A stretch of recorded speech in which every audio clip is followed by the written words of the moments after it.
Hi, I'm Dave Epstein. Welcome to this edition of Growing Wisdom. We're here in late winter, meteorologically speaking, and we are doing pruning. And this is a great time of the year to prune many of your evergreens and other woody plants.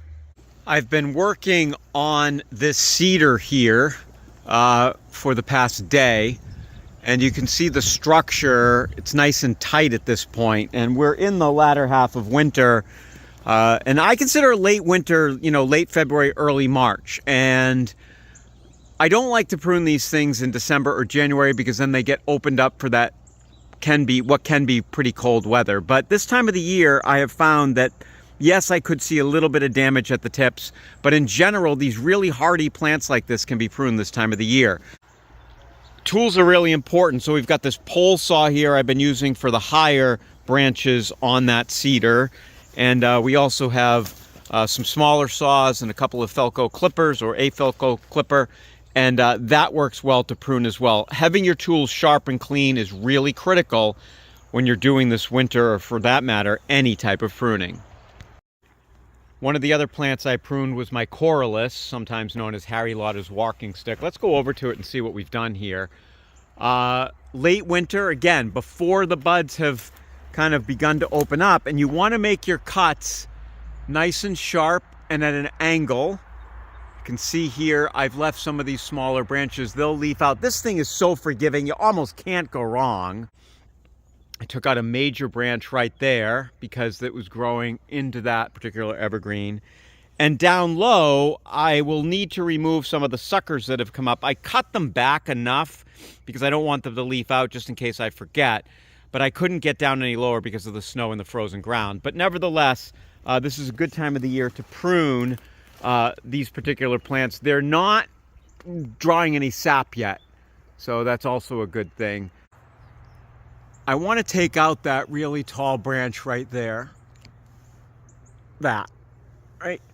So where I cut it makes a difference. I'm going to cut it right here because this side branch here is going to take over. So I'll remove it right there, and that will then give that a little more structure and it won't look so off balance. Now, once that's out, I can start looking at some of these other branches and what else can I cut? You want to cut branches that are crossing each other, branches that sort of look like, they're kind of not part of the structure that you want. You can, I'm not going to do it, but you could cut. I had to cut way down there a while ago. I had to cut a branch off.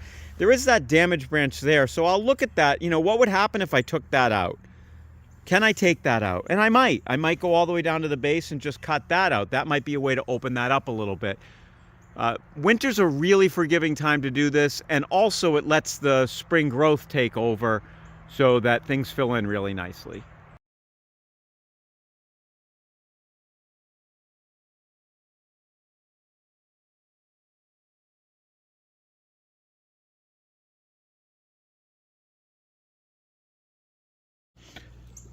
If you ask when to prune a rhododendron, it's going to tell you to wait until after it flowers. I disagree, and here's why, and it's not just my opinion.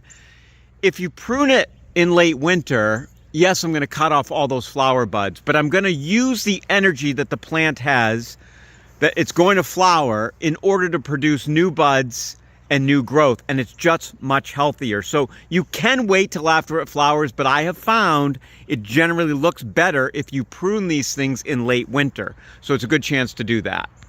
All right, so there you have it. A good handy saw, some nice clippers, your pole saw, all great tools in order to do some of that winter pruning. You want to check on the web if you have a particular plant that you're not sure if it should be pruned this time of the year. Definitely give it a little Google. It'll tell you, but for many plants, from some of the evergreens that we showed you to the rhodies, this time of the year is great to kind of give them a better structure, get rid of those weird branches, and get them ready for spring. For Growing Wisdom, I'm Dave Epstein.